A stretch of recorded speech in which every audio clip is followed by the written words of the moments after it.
Hey guys, balik lagi di segmen Cermin Cerita Mystery Night. Ini kali ini kita pakai HP ala kadar ya, karena satu dan lain hal. Cerita misteri kali ini baru banget terjadi tadi siang atau tadi sore tepatnya. Pengalaman yang cukup mengerikan, serem bagi kita berdua, dan semoga bisa jadi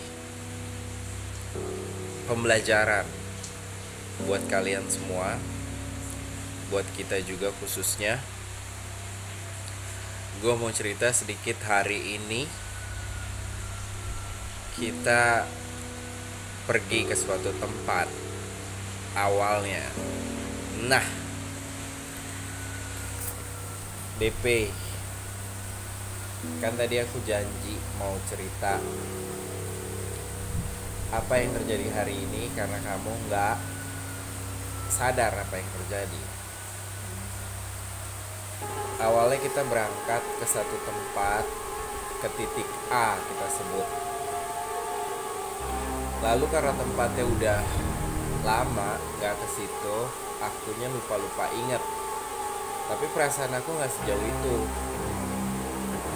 Lalu kita naik motor jalan terus sampai udah lama banget kok nggak nyampe. Ternyata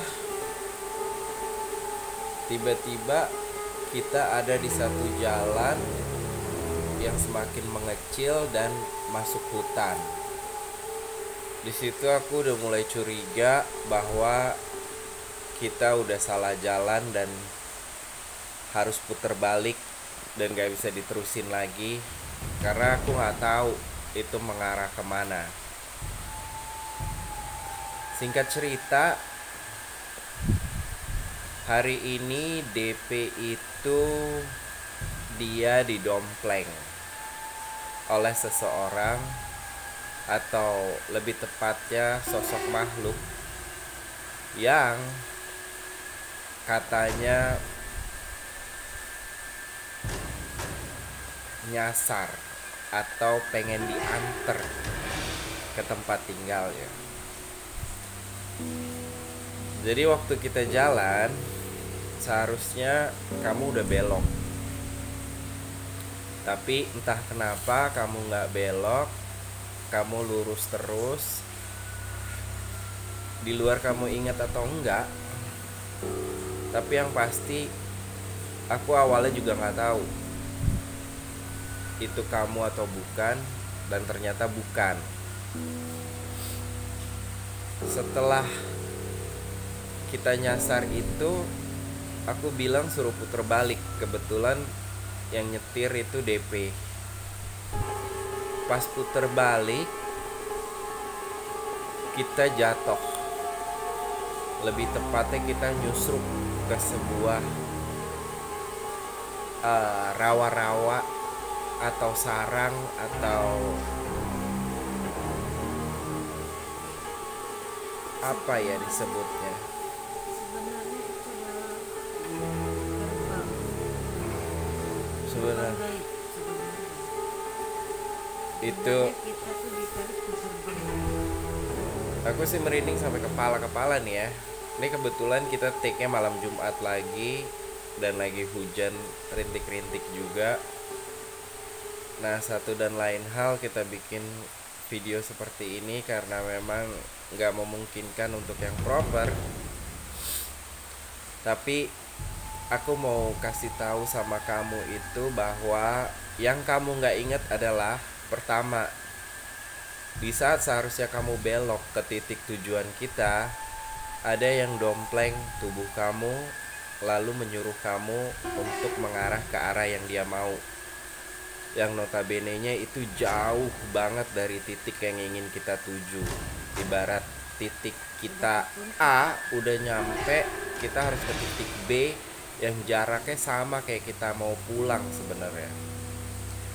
Masih dari titik A mungkin ke titik F kali jaraknya. Iya, sejauh itu. dan aku nggak komplain atau aku nggak bertanya-tanya walaupun udah curiga. Pusing banget Kak. Cuma aku lupa ingat sehingga aku nggak mau berdebat. Sampai di titik jalan yang mengecil itu, aku baru yakin bahwa aku nggak pernah lewat sini dulu. Karena aku pernah ke situ dan aku nggak pernah lewat situ. Karena dulu kita naik mobil, jadi nggak mungkin mobil masuk ke jalan sekecil itu. Pasti aku inget banget. Kalau andai pun kita lewat. Lalu anehnya pas kita putar balik, kita kayak ditarik atau kita jatuh dengan sendirinya, yang alhamdulillah nggak sampai ke jurang banget. Kita masih bisa selamatin motor kita dan tanpa rusak, tanpa cedera juga. Tapi di situ pun kamu juga belum sadar-sadar banget sebenarnya. Nah, setelah aku suruh kamu menepi dan gantian aku yang nyetir, karena aku khawatir bahwa apa yang mendompleng tubuh kamu itu ingin mencelakakan kita, dan nanti gimana ya aku nggak tahu. Jadi lebih baik aku yang nyetir. Disitulah aku baru tanya jawab sama dia. Baru nada suara kamu berubah.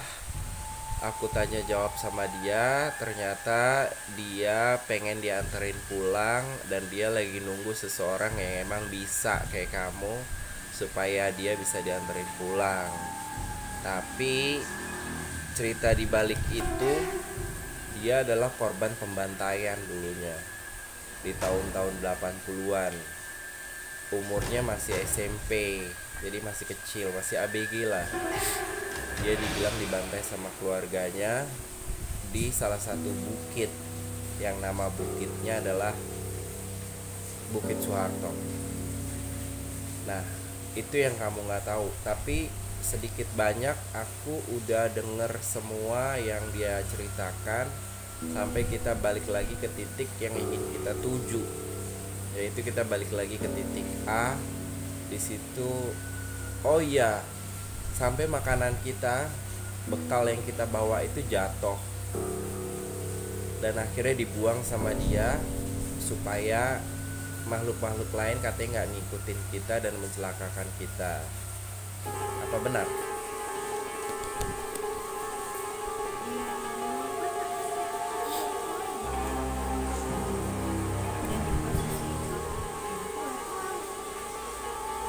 nggak sadar lah tepatnya kenapa tahu ya kayak cerita. Dibuang. Sedangkan aku kan sampai sekarang juga aku belum sadar 100% apa itu. Tapi yang jelas malam ini sampai sekarang aku tuh nggak bisa tidur. Setiap kali aku buka mata aku teringat dengan hal-hal yang terjadi tadi siang Iya. sampai sekarang. Jadi Kepala menurut aku nih pusing banget nih, dan ini menandakan bahwa aku nggak 100%-nya masih normal. Aku belum normal 100%. ya Dan itu kita aku juga tadi ingat bahwa aku ketemu anak kecil di jembatan. Itu yang hal yang aku ingat, itu ada seseorang gitu ya. Aku melihat seseorang, sosok ya, di tempatnya, dan aku nggak tahu kalau dia tuh bakalan mendontengin aku. Itu aku yang nggak tahu, sehingga aku tuh nggak sadar. Dan di posisi aku tuh ya arahnya ya jalan terus dan aku sendiri juga nggak tahu jalannya kemana. Nah, karena kita nggak berkomunikasi, kan aku juga nggak tahu itu kamu sedang didompleng atau bukan diri kamu sendiri. Tapi beberapa kali aku tanya, kita emang masih jauh, masih. Karena seingat aku ada beberapa spot yang aku ingat dulu aku nggak ngelewatin itu, dan perjalanan kita udah terlalu jauh. Nah, itu yang bikin aku mulai curiga, sampai ya ketemu jalan kecil itu yang udah mulai menanjak seperti masuk ke hutan. Akhirnya di situ baru 100% aku yakin bahwa ini udah salah jalan. Yang padahal sebenarnya jalannya tuh lurus doang, lurus aja, cuman berubah menjadi lebih kecil. Nah, di situ aku ingat bahwa aku nggak pernah lewatin jalan itu dulu. Tapi kalau menurut kamu atau dari beberapa komunikasinya tadi waktu kamu mediasi, tempat yang kita jatuh itu adalah gerbang gaibnya mereka yang konon berdasarkan informasi yang kita gali tadi, mereka ingin mencari tumbal atau Sembahan sih, lebih tepatnya persembahan yang Sembahan. memang dulunya mungkin orang menyembah ke situ dan akhirnya nggak melakukan lagi di generasi-generasi berikutnya. Jadi adalah rasa lapar dan haus mungkin. Aku nggak ngerti kalau di versi alam gaib itu seperti apa. Cuman emang serem ya. Serem banget ya tadi. Iya. Suasana itu mencekam walaupun mendung-mendung gimana gitu. Walaupun siang tapi cuacanya itu agak-agak mendung-mendung gelap. Iya. Jadi suasananya itu memang auranya aja sudah berubah dengan hal yang kita jalani. Sampai kita di jalan yang kecil itu udah hawanya udah dingin banget dan itu udah nggak jelas lah ya, bukan hawa energi yang biasa apa sih yang biasa kita ngalami gitu, bukan ngalami apa sih yang kita tangkap gitu, udah menjurusnya ke hawa dingin yang memang sunyi sepi, udah gak jelas aja gitu. Jadi aku baru ingat nih setelah kejadian, karena sebelumnya nggak pernah punya pengalaman yang seperti ini. Ternyata mereka bisa mendompleng tanpa kita sadar di alam bawah sadar kita cuma ngikutin perintahnya mereka. Mungkin ini yang sering terjadi sama orang-orang yang kecelakaan atau nyasar, dibawa kemana ya. Yang dompleng kamu tadi anak kecil, ABG, perempuan, orang Jawa. Dia bercerita bahwa dia dibantai dulu, dan mungkin mereka dulu dibantai dan dibuang ke bukit-bukit itu, sehingga menjadi arwah penasaran. Yang memang kasihan juga waktu aku dengar ceritanya, dia bercerita dia dibantai lalu dibunuh. Cukup mengerikan juga sih kalau kita bayangin. Karena anak kecil yang belum tahu apa kenapa yang terjadi gitu ya. Kenapa dan mengapa gitu. Cuman experience kita hari ini benar-benar pengalaman pertama buat aku tentang dunia beginian, yang aku nggak pernah tahu bahwa kita bisa didompleng seperti itu tanpa sadar. Tapi buat teman-teman, boleh nih kita kasih lokasinya nih. Kalau siapapun yang pergi ke daerah Kurung Raya sana, kalau kita sudah merasakan aura-aura yang agak tidak biasanya, itu lebih baik putar balik Atau daripada kita bakalan jauh-jauh lagi nanti. Yang terjadi adalah hal yang tidak kita harapkan gitu ya. Jadi buat teman-teman siapapun yang ingin melakukan perjalanan ataupun ingin seru-seruan sama teman-teman, ya yang pertama adalah jangan terlalu apa sih ria ya, maksudnya jangan terlalu ini ya kan, jangan lupa juga baca sholawat, terus minta perlindungan sama Allah. Terus kalau memang udah merasakan hal-hal yang aneh atau gimana, itu lebih baik putar balik, itu hal yang paling aman deh, lebih baik putar balik. ya, pokoknya kalau sudah menemukan beberapa kendala pas mau berangkat, entah ketinggalan ini, ketinggalan itu, atau males sebenarnya tapi dipaksain, mendingan gak usah pergi. Karena kita tadi tuh udah dua kita kali udah maju balik, mundur. dua kali balik sampai pada akhirnya yang ketiga kita tuh jalan Karena kayaknya kayak dipanggil gitu ya, kalau misalnya kita kalau berbicara tentang mistis ya, padahal udah dua kali nih kita udah balik ke rumah gitu ya, sampai pada akhirnya ya udah kita ngambil sesuatu yang tinggal gitu,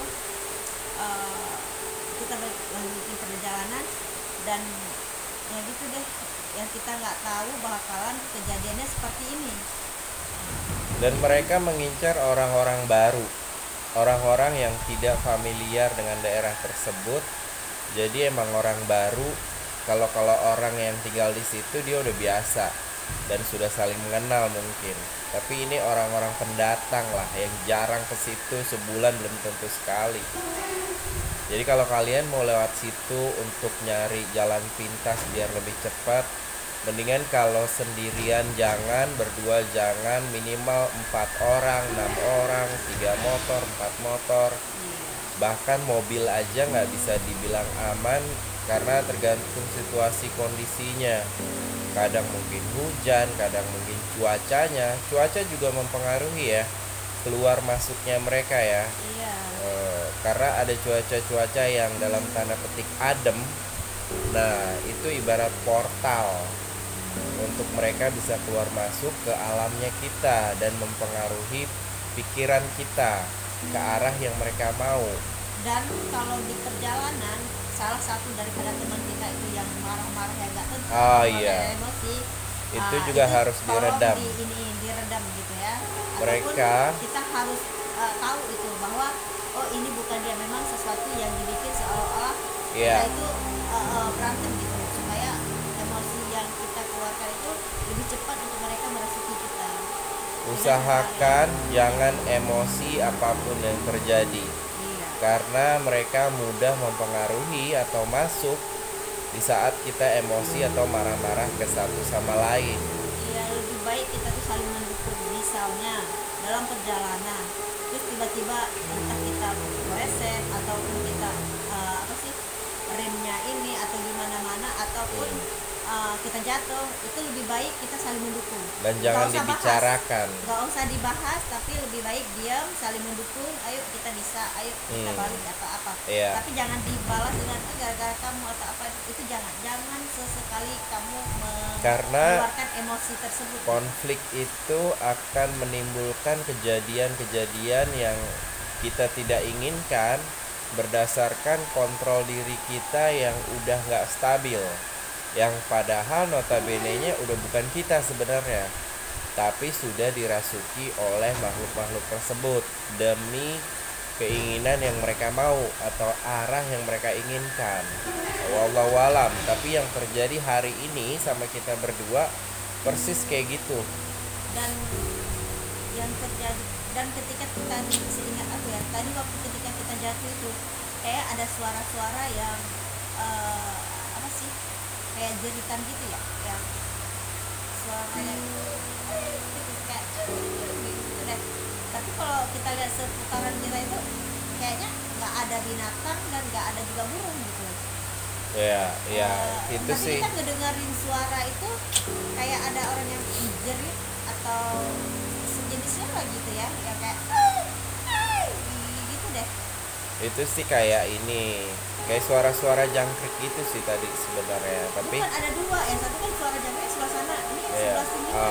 Iya. Yang apa sih, yang ketika tadi kita jadi yang kamu sibuk kamu sih ini aku udah bilang gini, ya udah diam dulu, yang aku ngomong ke kamu tuh udah diam dulu gitu. Aku dengar banget tuh suara kayak suara yang kayak ya kayak suara yang kalau bahasa kita manusianya itu adalah aduh kenapa gitu. Ini 3 kali tuh ya, saya nggak jelas deh suaranya Jeritan. gimana tuh gitu.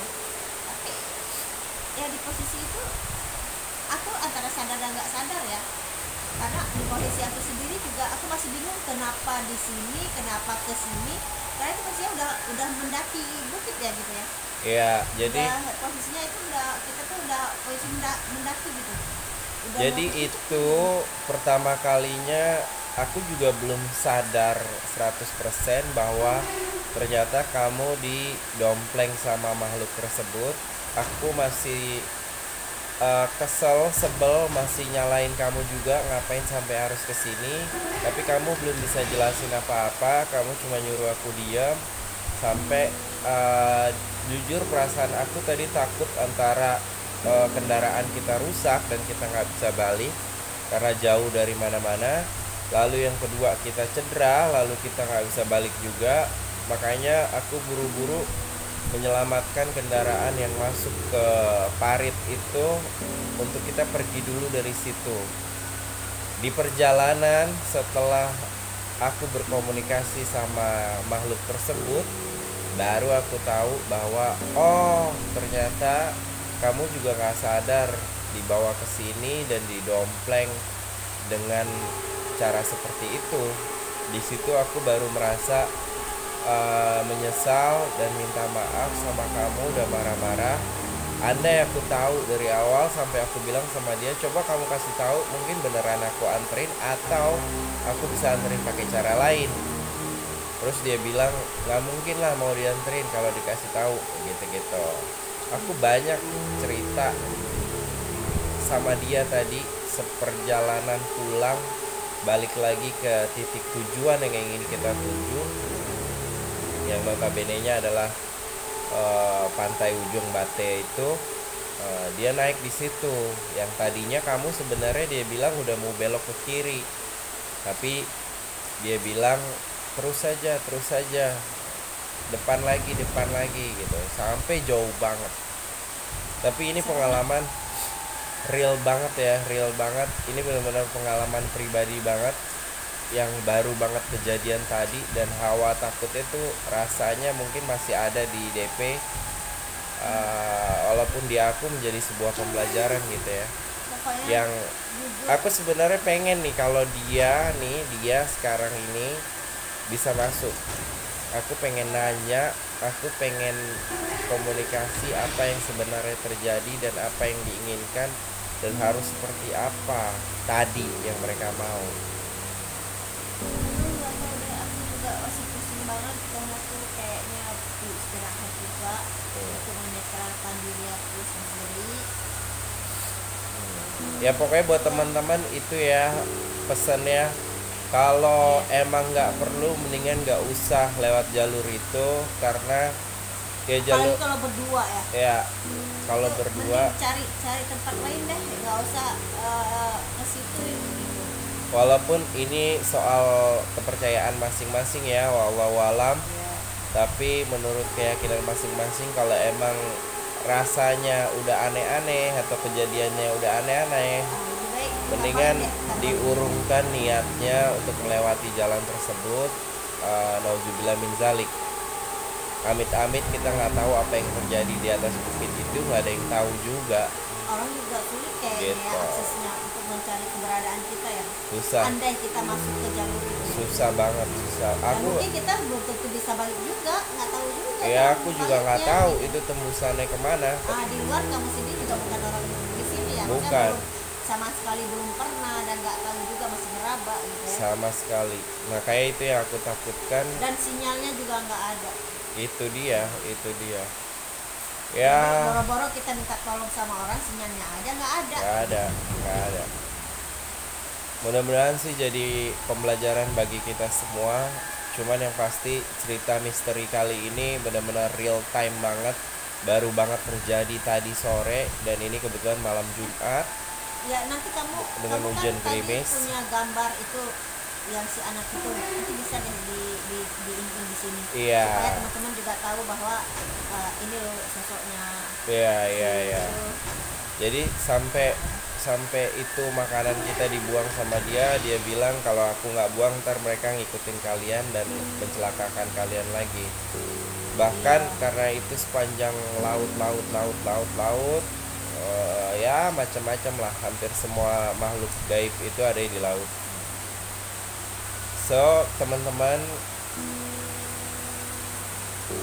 Siapapun yang punya pengalaman yang sama bisa di-sharing ya ke sini. Terus kalaupun ini ada khusus wilayah Banda Aceh ya, yang pernah lewat atau tahu daerah tersebut, kita berbagi cerita, berbagi pengalaman. pengalaman yang di luar sana Ini yang mungkin belum punya apa sih pengalaman seperti kita gitu Ya, ya. Jadi terserah. setidaknya punya benteng diri bahwa oh iya kan ada tuh teman kita yang punya sharing itu, istilahnya kita bisa membentengi diri bahwa apabila dalam perjalanan kita menemukan hal-hal yang ganjel ataupun yang aneh, lebih baik itu balik aja deh, gak usah Iya. mikir panjang, balik aja, gak usah mikirin ini karena besok masih ada hari. Insya Allah kalau umur panjang kita bisa melanjutin besok, daripada kita paksain hari ini yang tentunya kita belum selamat, begitu selamat gitu. Jadi buat apa? Ya, terserah sih kalian mau percaya atau enggak, tapi real kejadian sama kita. Dan memang karena DP punya six sense, jadi dia merasakan hal begitu, dan si makhluk juga bisa mendompleng ke dia. Karena memang Ya, salah kalau ke satunya kan, orang biasa seperti gue ya nggak bisa boro-boro gitu. nah, Oh, cuman enaknya di aku itu aku bisa berkomunikasi, hanya itu, tapi hanya sebatas berkomunikasi doang, tapi selebihnya itu tidak bisa, dan belum tentu juga terkadang kita mau apa, didengerin. iya, terus di luar itu semua juga belum tentu juga si uh, apa sih, si orang tersebut mau berkomunikasi gitu. Iya. Kebetulan nih si anak kecil ini mau berbagi cerita kenapa dia di ini, terus dia mau diantarin pulang ya kalau nggak salah ya, makanya kita perjalanannya itu ya ya sampai masuk ke dalam jalan yang kecil itu, karena dia Iya. pengen diantarin pulang gitu tujuannya. Sebenarnya Nah, tujuan kita tuh udah nyampe, hanya saja mungkin kita ini ini ada hubungannya pada saat kita dulu main-main jalangkung, pulang nggak diantar, pergi nggak dijemput gitu-gitu, ada hubungannya tuh berarti. Yang dulunya Iya. aku nggak ngerti apa yang dimaksud dijemput diantar, yang ternyata kayak gitu. seperti itu. Ya, Ngambilnya di mana atau ngajaknya di mana, nganterinnya ke situ. kalau nggak salah tadi si anak kecil itu katanya diajak main gitu ya. Ya, habis Dia itu gitu nggak karena diajak main dianterin. terus nggak dianterin. Nah, jadi dia minta kita tuh untuk nganterin dia gitu. Atau ini karena tipu daya setan, mungkin itu Iya. antek-antek untuk mencelakakan kita juga nggak Serupa pernah daripada tahu. yang si pintu gerbang tadi ya. Iya, Yang kita ini ya. kita juga nggak pernah tahu kan, ini sama aja kehidupannya kayak kehidupan manusia. Ya tipu daya setan ya. Ya, pokoknya semoga jadi pembelajaran buat kita semua, dan hati-hati buat kalian. Percaya boleh enggak, tapi real kejadian seperti itu, dan amit-amit deh kalau Dan kenapa sampai celaka di atas bukit itu, kita jatuh ke bukit itu, aduh. Iya, dan ini perjalanan kita yang pertama kali yang kita punya cerita seperti ini ya. Baru pertama kali, makanya aku nggak pernah punya pengalaman seperti ini, dan aku nggak menyangka bahwa kita bisa didompleng seperti itu tanpa sadar sama sekali, dan nurut apa yang dia minta atau dia arahkan gitu. Karena tadi kondisinya cuacanya itu mendukung dengan Semua ya, iya, nggak jadi terik. ibaratnya itu memang harinya mereka gitu. Jadi pada saat mereka tuh terlalu banyak keluar ibaratnya, Ya, jadi pada akhirnya kuat. energi kita tuh berkurang, ditambah lagi kan warawiri manusianya juga nggak ada. Ya. Kan tadi sejalan sepi ya. Waktu kita sorenya baru waktu kita pulang itu baru agak sedikit rame gitu. Tapi kan waktu kita pergi itu kan memang sepi dan cuman satu dua motor gitu yang lalu lalang di apa sih. Serem banget sih, serem banget. Seremnya pikiran kita tuh macam-macam, karena bisa aja ya kita di apa-apain, maksudnya diarahin kemana-mana gitu ya. Karena bukan kita yang nyetir motornya, bisa aja itu motor dibelokin kemana, diarahin kemana, seolah-olah kan terjadi kecelakaan, padahal kan aslinya ternyata bukan keinginan kita. Nah, itu yang sering terjadi, dan banyak aku dengar dulu di daerah-daerah Jawa terjadi kecelakaan macam-macam lah. Hampir semua kecelakaan mungkin terjadinya ya dengan cara seperti itu. Si supir didompleng lalu diarahkan ke yang mereka mau, akhirnya kalau kasat mata melihatnya seperti kecelakaan, padahal si supir sendiri alam bawah sadarnya udah dimainin gitu. Iya, singkat cerita begitu pengalaman kita Huh, hari ini. dan ini masih mencekam banget. Semoga DP cepat netral lagi. Iya. Thank you for watching guys Bye. di Cermin.